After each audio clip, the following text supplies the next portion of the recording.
Selamat pagi, salam sehat dan salam sejahtera untuk kita Bapak Ibu dan saudara-saudara yang terkasih di dalam Tuhan kita Yesus Kristus.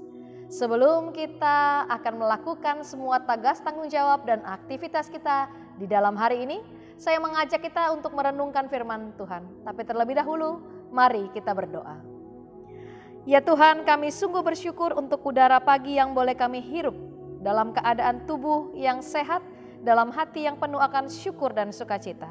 Kalau hari ini sebelum kami melanjutkan tugas dan tanggung jawab kami akan mendengarkan sebagian dari firman Tuhan.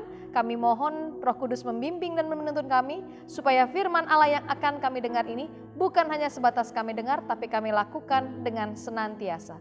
Berfirmanlah ya Tuhan, kami siap mendengar dan siap melakukan firman Tuhan itu. Demi Kristus Sang Firman yang hidup, kami siap menyambut firman Tuhan. Amin. Pembacaan kita terambil dari Filipi pasalnya yang kedua, ayatnya yang ketiga. Demikianlah firman Tuhan. Dengan tidak mencari kepentingan sendiri atau puji-pujian yang sia-sia, sebaliknya hendaklah dengan rendah hati yang seorang menganggap yang lain lebih utama daripada dirinya sendiri. Demikianlah pembacaan Alkitab kita. Berbahagialah bagi kita yang mendengarkan dan melakukan firman Tuhan. Terpujilah Kristus. Memiliki kerendah hatian. Bapak Ibu yang terkasih, tidak ada satu orang pun di dunia ini yang bisa hidup sendirian. Kita pasti hidup bersama dengan sesama. Kita pasti hidup dalam kehidupan yang terjalin bersama dengan orang lain. Dan di dalam kehidupan bersama itu tidaklah mudah untuk menyatukan yang namanya pendapat atau pola pikir.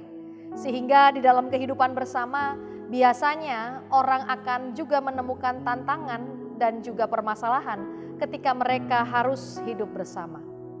Di dalam kehidupan sebagai seorang percaya, kita harus mampu menjadi orang-orang percaya yang juga bukan hanya sekedar berbuat baik, tapi kita juga harus mampu menjadi orang-orang yang membawa berkat bagi orang lain. Firman Tuhan kita hari ini mengajarkan kepada kita bagaimana kita memiliki rendah hati sehingga kita bisa menjadi berkat bagi orang lain. Jemaat Filipi pada penulisan surat Paulus kepada jemaat di Filipi ini sedang dalam keadaan yang tidak baik-baik saja Bapak Ibu. Jemaat Filipi sedang menghadapi ancaman perselisihan dan perpecahan sesungguhnya. Yang pada dasarnya kita kenal bahwa Paulus sering mengatakan bahwa jemaat Filipi baik-baik.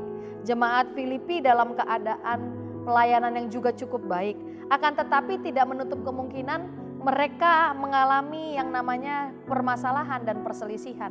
Sehingga ada ancaman yang mengancam kehidupan di jemaat Filipi. Ancaman perpecahan. Oleh karena itu jikalau Bapak Ibu dan Saudara membaca secara utuh pasal 2 ini terutama dalam perikop nasihat supaya bersatu dan merendahkan diri seperti Kristus, kita bisa melihat bahwa Paulus mengajarkan jemaat di Filipi untuk satu kasih, satu jiwa, satu tujuan, untuk hidup sehati dan sepikir. Akan tetapi bagi Paulus untuk menjadi hidup sehati dan sepikir tidaklah mudah. Butuh banyak proses, butuh banyak latihan. Dan salah satunya jikalau ingin hidup sehati dan sepikir, jemaat Filipi harus mampu memiliki kerendah hatian. Dan juga Paulus mengajarkan kepada jemaat di Filipi dan juga pembaca surat Filipi ini untuk menjadikan Kristus sebagai teladan ketika mereka ingin belajar menjadi orang-orang yang rendah hati. Karena peristiwa salib, kehadiran Kristus di dunia itu menunjukkan bahwa kita punya Tuhan Allah yang sungguh rendah hati, yang mau menjadi sama seperti manusia. Akan tetapi banyak juga penghalang dalam kehidupan sehari-hari yang membuat kita menjadi terhalang ketika kita belajar dan berlatih untuk menjadi orang yang rendah hati. Yang pertama, kita biasanya haus dengan pujian. Kita biasanya mencari orang lain untuk memuji-muji kita.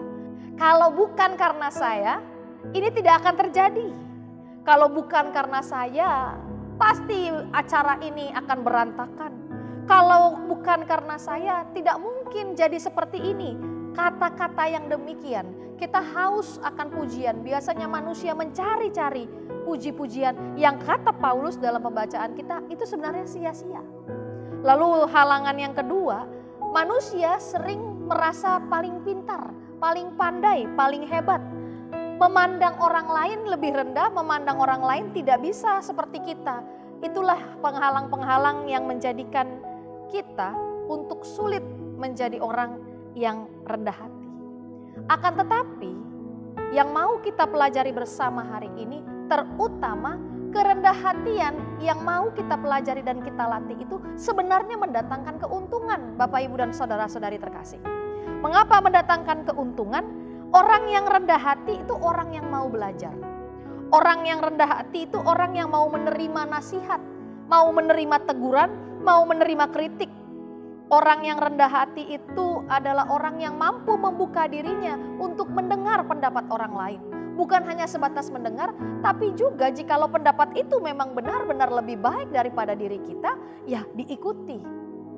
Karena pada dasarnya ketika Bapak Ibu dan saya mampu menjadi pribadi yang rendah hati, kita akan memperoleh banyak sekali keuntungan-keuntungan.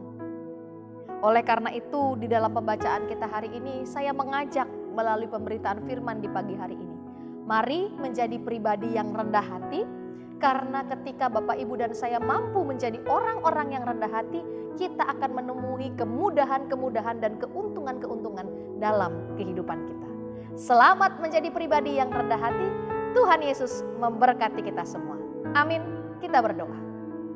Ya Tuhan, terima kasih atas pemberitaan firman-Mu di mana kami diajarkan untuk menjadi pribadi yang rendah hati. Kami meneladani Tuhan kami Yesus Kristus yang sangat rendah hati itu.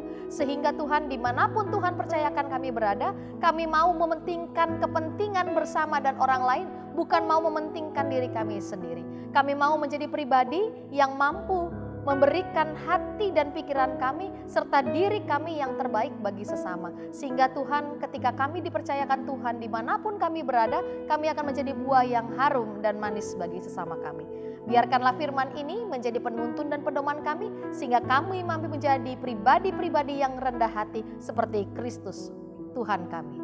Terima kasih ya Tuhan, terpujilah nama-Mu, berkati kami dalam hari ini segala aktivitas kami, biarkanlah nama Tuhan kami puji dan muliakan. Di dalam nama Tuhan kami Yesus Kristus kami telah berdoa dan mengucap syukur.